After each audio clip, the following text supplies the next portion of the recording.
जरा ध्यान से सुनिए। कभी आपने महसूस किया है कि सबसे ज्यादा थकान शरीर से नहीं बल्कि अपने ही मन से होती है? सुबह उठते हैं तो लगता है सब ठीक है, लेकिन कुछ ही देर में एक छोटा सा विचार पूरे दिन का माहौल बदल देता है।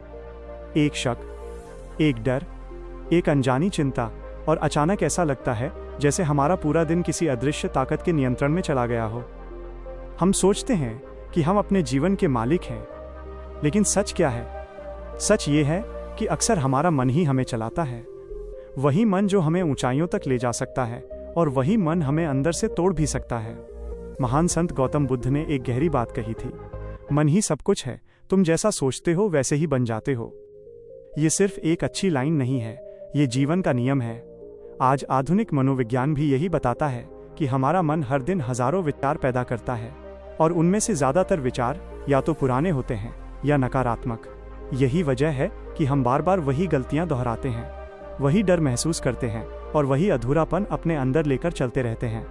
लेकिन एक बहुत बड़ा सच है, मन स्थिर नहीं है, ये बदलता है, बहता है, और इसे देखा जा सकता है। और यहीं से बदलाव शुरू होता है।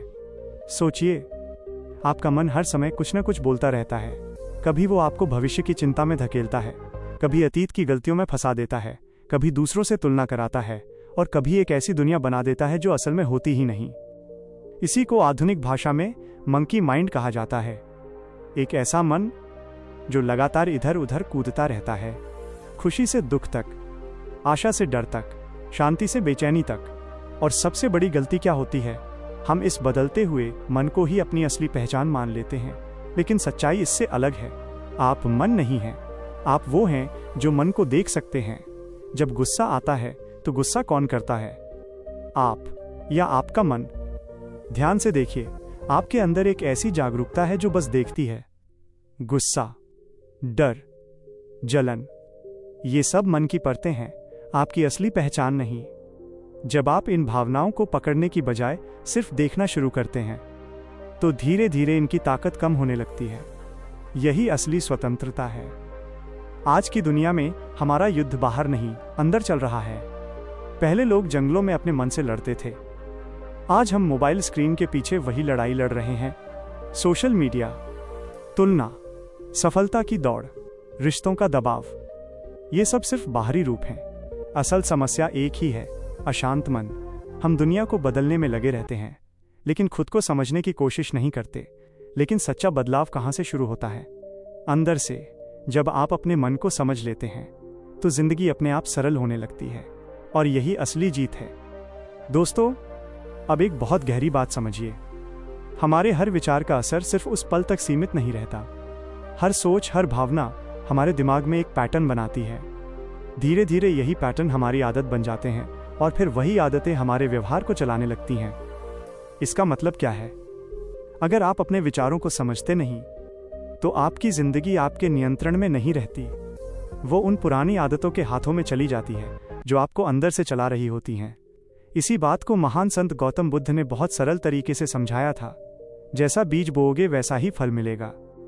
अगर आपके विचार साफ, सकारात्मक और शांत हैं, तो आपका जीवन भी वैसा ही बनने लगता है। लेकिन अगर मन ईर्ष्या, क्रोध और डर से भरा है, तो जीवन में वही अनुभव बार बार सामने आते हैं। आज की मनोविज्ञान भी यही कहती है।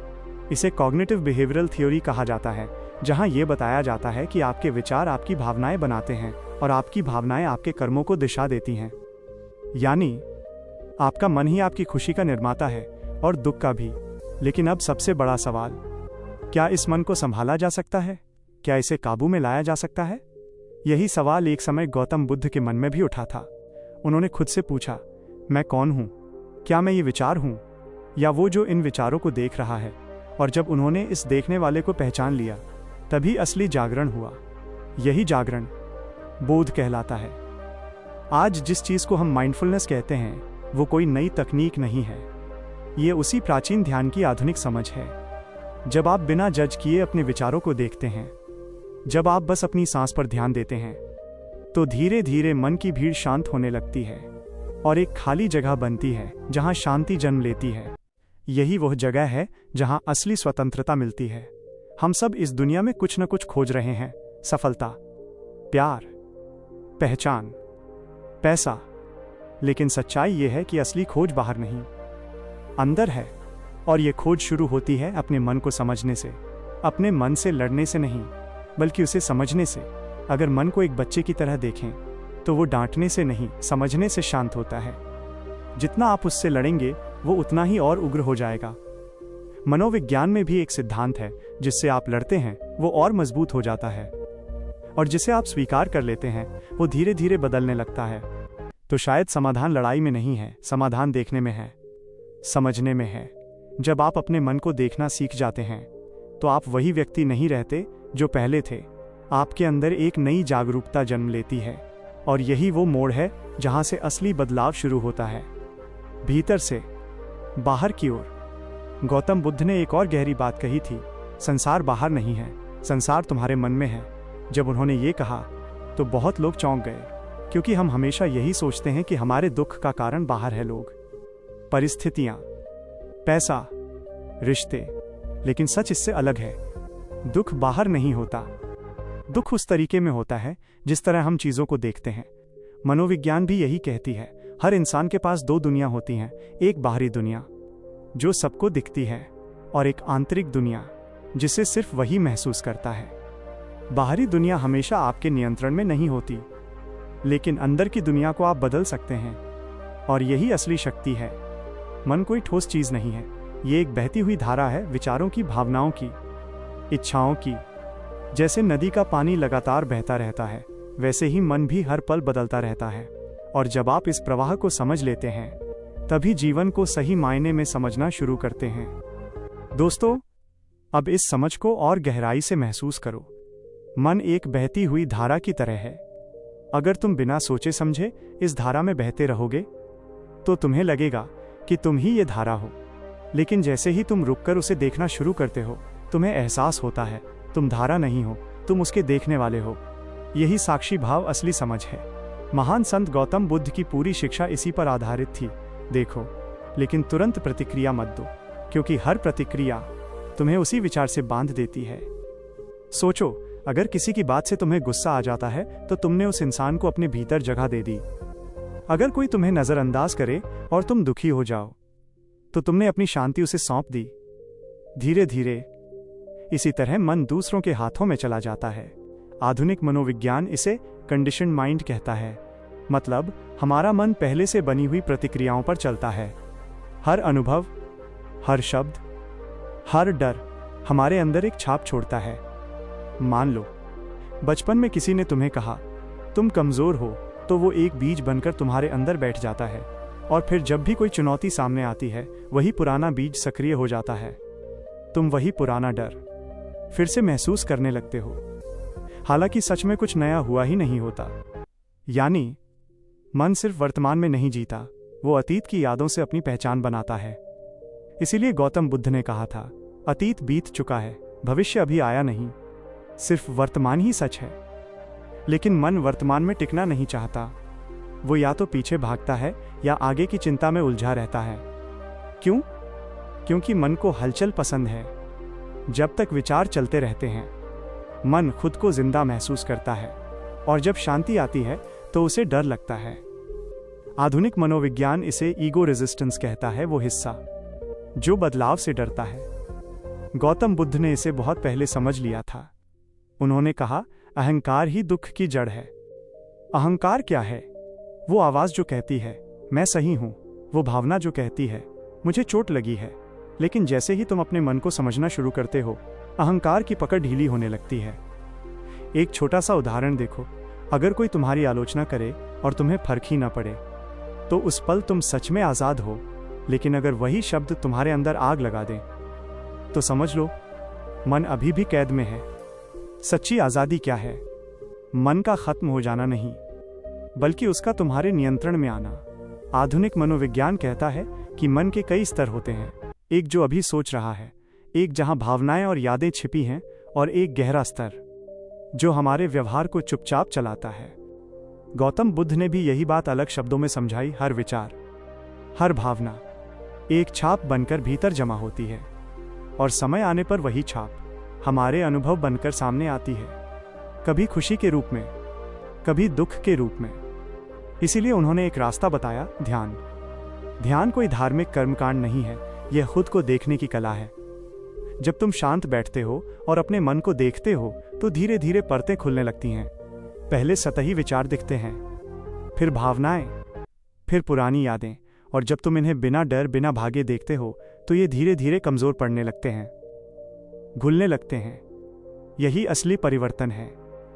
यही वो बिंदु है जहां इंसान खुद को समझना शुरू करता है, और जब खुद को समझ लेता है तो जीवन अपने आप बदलने लगता है। दोस्तों, अब इस यात्रा के सबसे महत्वपूर्ण हिस्से पर ध्यान दीजिए। जब इंसान अपने मन को बिना दबाए बिना भागे देखना शुरू करता है तो भीतर एक गहरा बदलाव होने लगता है। पुराने दबे हुए भाव धीरे धीरे बाहर आने लगते हैं, और जब उन्हें स्वीकार किया जाता है तो वे हल्के होने लगते हैं। आधुनिक मनोविज्ञान इसे इमोशनल रिलीज कहता है, और इसी प्रक्रिया को विपश्यना में बहुत गहराई से समझाया गया है।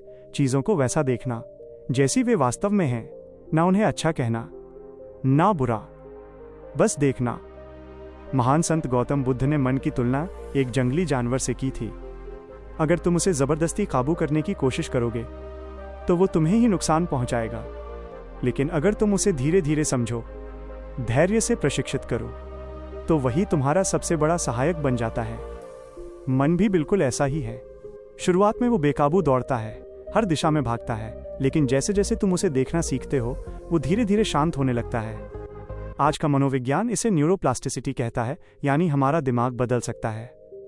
हम अपनी सोच, अपनी आदतें, यहां तक कि अपने रिएक्शन भी बदल सकते हैं। ध्यान, जागरूकता और सही दिशा में सोच धीरे धीरे हमारे मस्तिष्क के रास्तों को बदल देती है। यही असली शक्ति है। इसका मतलब तुम्हारा मन तुम्हारी कैद नहीं है, वो तुम्हारा एक उपकरण है। बस तुम्हें उसे समझना है, उससे लड़ना नहीं। गौतम बुद्ध ने एक और गहरी बात कही थी, मन न अच्छा होता है न बुरा, वो वैसा बनता है जैसा तुम उसे बनाते हो। अगर तुम उसमें करुणा भरते हो तो वही मन प्रेम का स्रोत बन जाता है। अगर तुम उसमें लालच और क्रोध भरते हो तो वही मन दुख का कारण बनता है। मन एक दर्पण है, वो वही दिखाता है जो तुम उसके सामने रखते हो। अगर भीतर शांति है तो बाहर की दुनिया भी शांत लगेगी, और अगर भीतर अशांति है तो सब कुछ उलझा हुआ दिखाई देगा। इसीलिए मन को समझना सबसे बड़ा ज्ञान माना गया है, क्योंकि जब मन साफ हो जाता है तो जीवन के फैसले अपने आप सरल हो जाते हैं। ना जलन बचती है, न डर, ना बेवजह का गुस्सा, क्योंकि तब तुम समझ जाते हो हर भावना बस एक लहर है और तुम उस लहर नहीं बल्कि पूरा सागर हो। गौतम बुद्ध ने कहा था, अपने मन को जीत लो, दुनिया अपने आप तुम्हारी हो जाएगी। ये सिर्फ एक प्रेरणादायक वाक्य नहीं है, ये एक गहरा मनोवैज्ञानिक सत्य है। हम सब जिंदगी में कुछ न कुछ हासिल करना चाहते हैं, पैसा, सफलता, सम्मान, प्यार, लेकिन इन सब के पीछे जो सबसे बड़ी जीत है वो है अपने मन पर नियंत्रण। क्योंकि जब तक मन स्थिर नहीं, कोई भी सफलता स्थायी नहीं। जरा सोचो, कभी ऐसा हुआ है कि तुम किसी बहस में पड़ गए हो, तुम्हारा इरादा सही था, लेकिन गुस्से में तुमने कुछ ऐसा कह दिया जिसका बाद में तुम्हें पछतावा हुआ? उस पल तुम नहीं बोल रहे थे, तुम्हारा मन बोल रहा था। आधुनिक मनोविज्ञान भी कहता है, जब भावनाएं तीव्र होती हैं तो तर्क कमजोर पड़ जाता है। यानी जिस क्षण मन असंतुलित होता है, विवेक काम करना बंद कर देता है। गौतम बुद्ध ने इस अवस्था को अज्ञान कहा, जहां इंसान देखता तो है लेकिन सही तरीके से नहीं देख पाता, क्योंकि मन का धुंधलापन उसकी समझ को ढक लेता है। और यही कारण है कि हम बार बार दुख का अनुभव करते हैं, कभी गुस्से में, कभी लालच में, कभी डर में, और ऐसे फैसले ले लेते हैं जिनका पछतावा लंबे समय तक रहता है। गौतम बुद्ध ने कहा था, इंसान का सबसे बड़ा शत्रु कोई बाहर नहीं, उसका अपना मन है। क्योंकि जब मन बेकाबू होता है तो वो एक जंगली घोड़े की तरह दौड़ता है, कभी अतीत में, कभी भविष्य में, कभी कल्पनाओं में, और हम उसके पीछे भागते रहते हैं, थकते हैं, टूटते हैं, लेकिन रुक नहीं पाते। आज की भाषा में मनोविज्ञान इसे ओवर थिंकिंग कहा जाता है, जहां इंसान सोचता बहुत है लेकिन जीना भूल जाता है। दोस्तों, एक बात ध्यान से समझो, ओवर थिंकिंग में इंसान सोचता नहीं बल्कि सोच में डूब जाता है। एक विचार आता है, फिर उससे दूसरा, फिर तीसरा, और धीरे धीरे मन थक जाता है, लेकिन रुकता नहीं, क्योंकि मन का स्वभाव ही है भटकना। महान संत गौतम बुद्ध ने एक गहरी बात कही थी, मन को जबरदस्ती रोकने की कोशिश मत करो, उसे समझो, क्योंकि अगर तुम किसी बहती नदी को रोकने जाओगे तो वो और उग्र हो जाएगी, लेकिन अगर तुम उसे सही दिशा दे दो तो वही नदी ऊर्जा बन जाती है। मन भी बिल्कुल वैसा ही है। अगर तुम उसे दिशा नहीं दोगे तो वो तुम्हें हर दिशा में भटका देगा। एक बार एक साधक ने गौतम बुद्ध से कहा, मेरा मन बहुत भटकता है, मैं ध्यान करता हूं लेकिन विचार रुकते ही नहीं। बुद्ध मुस्कुराए और बोले, ये मत कहो कि मन भटकता है, ये कहो कि तुमने उसे दिशा नहीं दी। उन्होंने समझाया, मन तुम्हारा दुश्मन नहीं है, वो तुम्हारा साथी है। बस तुमने उसे कभी सिखाया ही नहीं कि शांत कैसे रहना है। यही बात आज का मनोविज्ञान भी कहता है। मन को कंट्रोल करना मतलब उसे ट्रेन करना। जैसे शरीर के लिए व्यायाम जरूरी है, वैसे मन के लिए ध्यान, एकाग्रता और जागरूकता जरूरी है। अगर तुम रोज कुछ मिनट बस अपने विचारों को देखो तो धीरे धीरे तुम नोटिस करोगे मन शांत होने लगा है, विचार कम होने लगे हैं और सबसे बड़ी बात, तुम अपने विचारों से अलग महसूस करने लगोगे।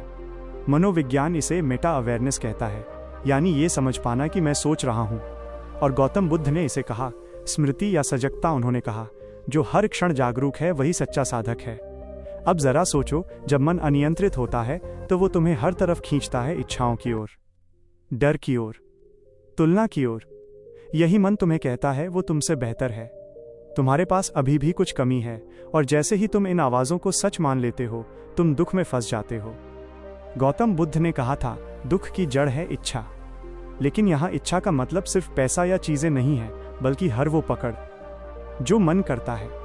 जब मन कहता है मुझे ये चाहिए, तभी मैं खुश रहूंगा, तो उसी पल दुख शुरू हो जाता है, क्योंकि तुमने अपनी खुशी को एक शर्त से बांध दिया। और अगर वो शर्त पूरी ना हो तो मन बेचैन हो जाता है। आधुनिक मनोविज्ञान भी कहता है, जब इंसान अपनी खुशी को बाहरी चीजों पर टिका देता है तो वो इमोशनल डिपेंडेंसी में जीने लगता है। और जो व्यक्ति भावनात्मक रूप से निर्भर है वो कभी सच में स्वतंत्र नहीं हो सकता। गौतम बुद्ध ने इसे आसक्ति कहा और सिखाया, सच्ची आजादी तब आती है जब तुम मन को चलाते हो, ना कि मन तुम्हें। ध्यान रखना, मन को काबू करना जबरदस्ती दबाना नहीं है। ये कोई युद्ध नहीं है, यह समझ और प्रेम की प्रक्रिया है। अपने मन से लड़ो मत, उसे सुनो, उसे समझो, उसके कारणों तक जाओ। जब तुम ये समझ जाते हो कि हर विचार बस एक लहर है, तब तुम्हें एहसास होता है तुम लहर नहीं हो, तुम पूरा सागर हो, गहरा, शांत, असीम। इसीलिए गौतम बुद्ध ने कहा, जिसने अपने मन को जीत लिया उसने संसार को जीत लिया। क्योंकि उसके बाद ना गुस्सा तुम्हें हिला सकता है, ना डर, ना लालच, ना मोह।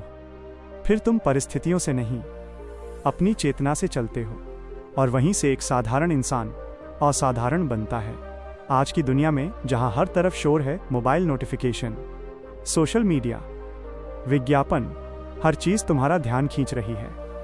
अगर तुम जागरूक नहीं हो तो तुम्हारा मन इन सब के नियंत्रण में चला जाता है। तुम्हारे विचार भी तुम्हारे नहीं रहते, वे दूसरों द्वारा डाले गए होते हैं। इसीलिए आज के समय में माइंड कंट्रोल का मतलब है किसी और को कंट्रोल करना नहीं, बल्कि अपने मन को वापस पाना। गौतम बुद्ध का संदेश आज पहले से ज्यादा जरूरी है, क्योंकि अगर तुम अपने मन को नहीं समझोगे तो कोई और उसे इस्तेमाल करेगा तुम्हारे डर में, तुम्हारी इच्छाओं में, तुम्हारे फैसलों में। और यही है आधुनिक गुलामी। मन को जीतना मतलब खुद को आजाद करना, अपने डर से, अपने भ्रम से, अपने झूठे मैं से। क्योंकि जब मन शांत हो जाता है तो तुम वही बन जाते हो जो तुम हमेशा से थे, शुद्ध, जागरूक, पूर्ण। और अब खुद से एक सवाल पूछो, मैं अपने मन को शांत क्यों नहीं रख पाता? क्यों हर बार मैं तय करता हूं कि अब मैं गुस्सा नहीं करूंगा, लेकिन कुछ ही समय में फिर वही दोहराता हूं? यहीं से असली यात्रा शुरू होती है, तुम्हारे भीतर की यात्रा। कभी ध्यान दिया है, जब तुम खुद से वादा करते हो कि अब गुस्सा नहीं करोगे, फिर भी कुछ ही देर में वही गुस्सा तुम पर हावी हो जाता है? ऐसा क्यों होता है? क्यों जब तुम शांति से बैठना चाहते हो तो मन और ज्यादा शोर मचाने लगता है? क्यों जब तुम ध्यान करने बैठते हो तो विचार पहले से ज्यादा तेज हो जाते हैं? महान संत गौतम बुद्ध ने कहा था, मन को जीतना पूरी दुनिया जीतने से भी बड़ा काम है। क्योंकि अगर मन तुम्हारे साथ है तो कोई भी परिस्थिति तुम्हें डिगा नहीं सकती। लेकिन असली सवाल है, मन को संभालें कैसे? क्या उसे दबा देना ही नियंत्रण है? क्या विचारों को रोक देना ही शांति है?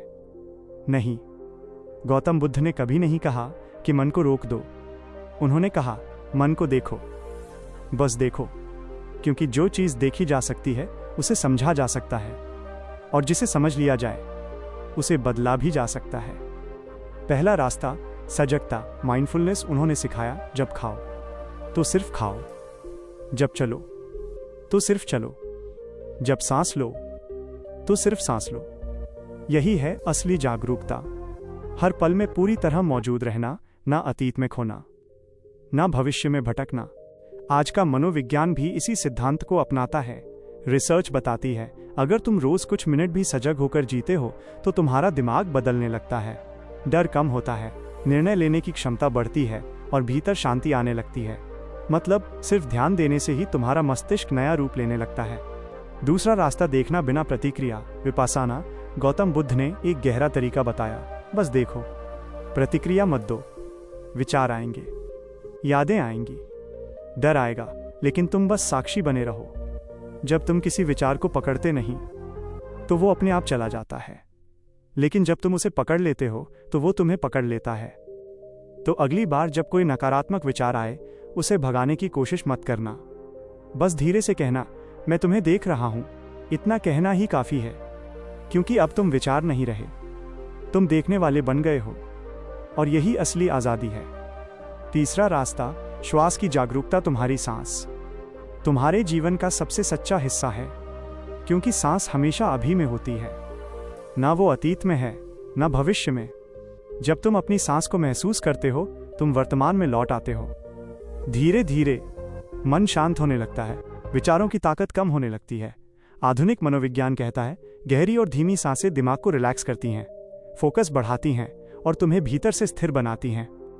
अब ध्यान से सुनो, तुम्हारी हर सांस तुम्हें एक संदेश देती है, रुक जाओ, यहीं रहो, यही जीवन है। लेकिन तुम क्या करते हो? या तो अतीत में फंसे रहते हो या भविष्य के पीछे भागते रहते हो, और इसी भाग दौड़ में खुद को खो देते हो। सच तो ये है, तुम राजवी, ये